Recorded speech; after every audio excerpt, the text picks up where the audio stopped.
Graça e paz, povo de Deus. Amém. Graça e paz, povo de Deus.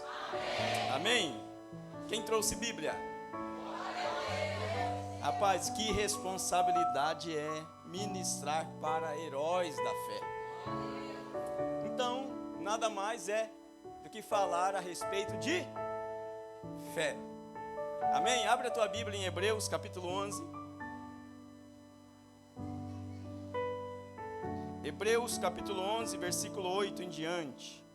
Quem for encontrando pode dar um glória a Deus. Hebreus capítulo 11, versículo 8 em diante.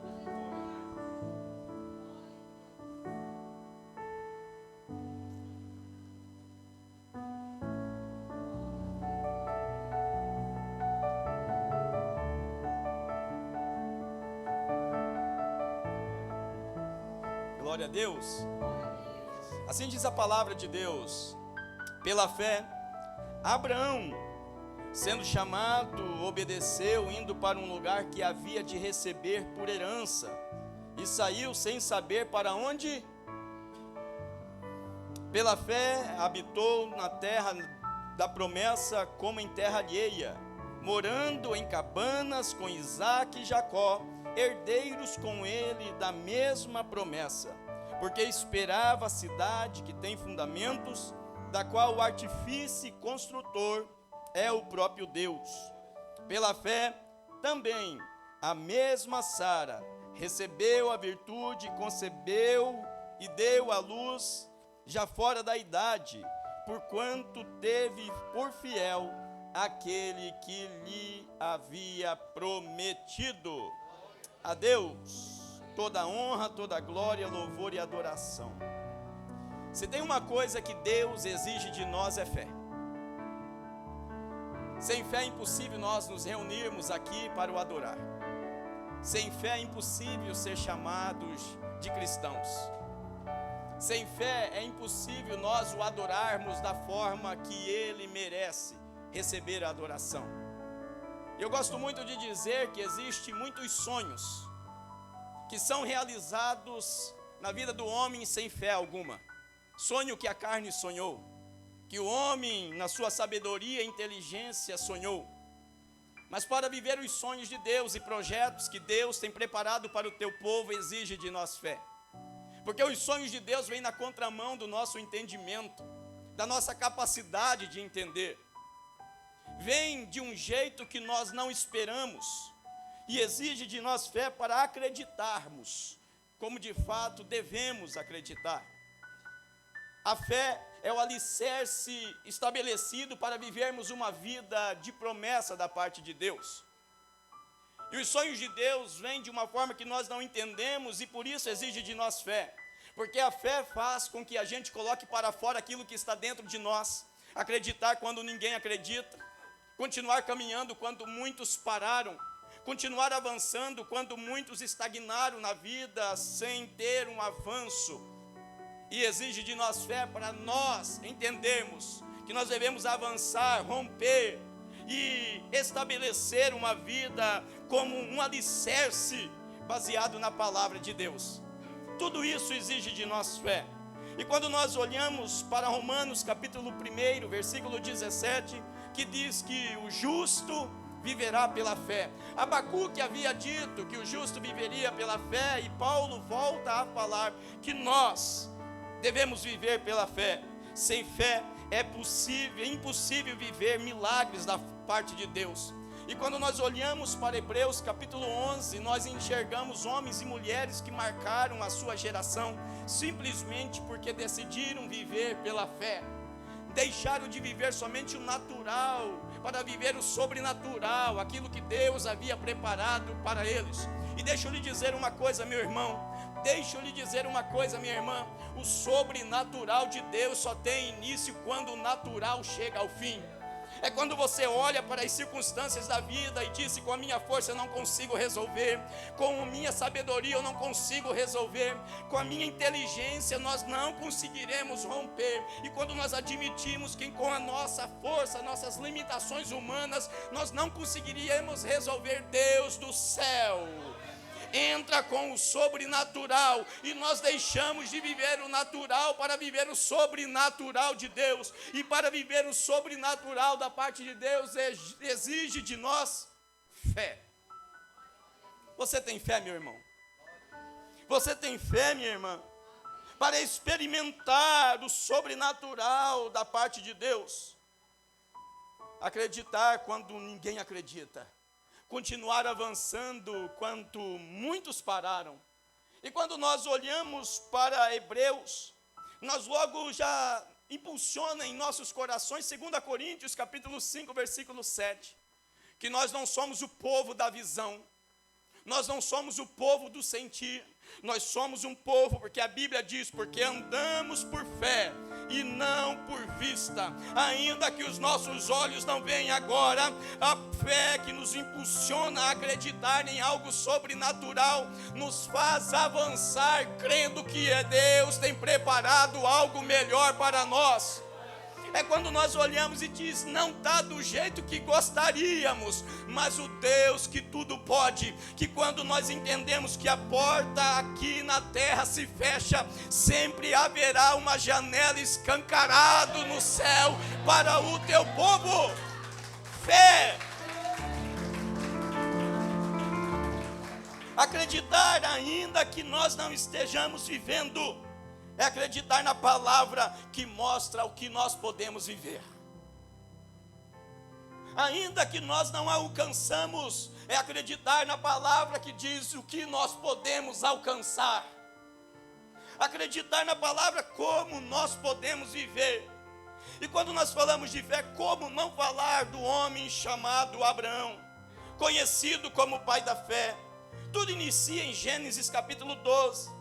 O início de uma trajetória, um homem que ouviu a voz de um Deus dizendo, Abraão, sai da tua terra, do meio da tua parentela e vai para um lugar onde eu lhe mostrarei. Deus não mostrou nada para Abraão, somente ecoou em seu coração uma voz que podia bem entender. Abraão ouviu e decidiu obedecer. E o que me chama a atenção, meu irmão, é que esse é um pedido absurdo. Abraão não tinha ainda um relacionamento com Deus, estava no meio da tua terra, ali no meio da tua parentela, em uma terra, e um pedido absurdo ecoa em seu coração dizendo, sai daí, eu quero construir através de você uma história, sai daí. E você vai ver Deus chamando um homem para estabelecer uma história. Deus chama um homem, faz do homem um povo, e através desse povo se faz conhecido ao mundo inteiro. Porque quando o povo inimigo ia contra Israel, eles temiam, porque eles entendiam o que o povo de Israel fazia no meio deles. Então ele ficou conhecido no mundo inteiro através de um homem, que do homem construiu um povo, e do povo uma história. Então, nesse pedido absurdo, Deus chama Abraão. E o que me chama a atenção, meu irmão, é o texto que nós lemos, que Abraão decide obedecer sem saber para onde ia. É fé, meu irmão. Isso é fé. Sem saber para onde ia, Deus chama Abraão, pastor, e não faz uma reunião com Abraão. Abraão, eu estou te chamando, mas na caminhada encontrará deserto, você vai ter que ir para o Egito, inimigos levantarão contra você, você vai ter que guerrear por teu sobrinho. Deus não faz uma reunião com Abraão, mostrando o que ele iria enfrentar durante a caminhada do chamado, quando ele o chama. Deus não vai revelar tudo que você enfrentará na vida.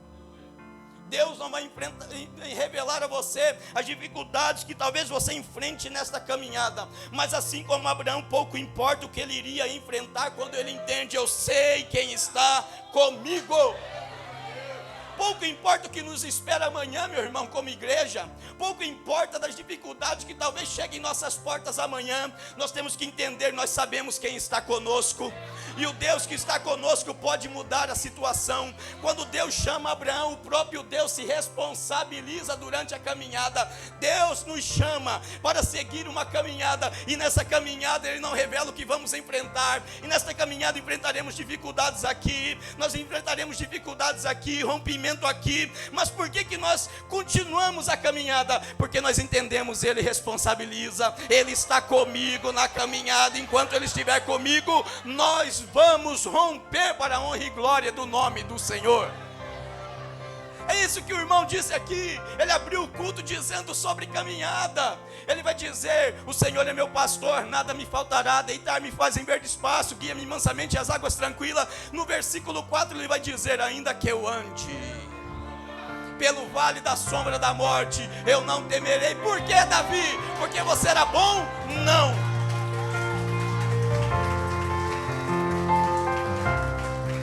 Por que Davi não temia? Porque ele era bom? Não. Porque ele entendia de guerra? Não. Porque ele entendia: eu sei quem está comigo.